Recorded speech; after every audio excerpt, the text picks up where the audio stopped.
अलिबाग तालुक्यामध्ये नांगरवाडी इथे राहणारे रमेश धुमाळ यांनी आपल्या घरगुती गणेशोत्सवातून खेड्याकडे चला हा सुंदर संदेश दिलाय।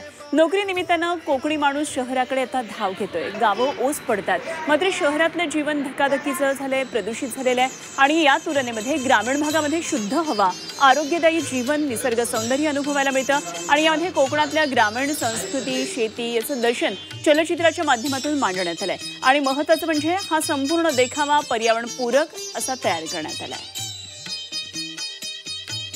खेडेगावमध्ये कसं आहे, स्वच्छ समुद्रकिनारे, हिरवीगार झाडे, शुद्ध हवा आणि आपण शहरामध्ये हे सगळं मिळत नाही।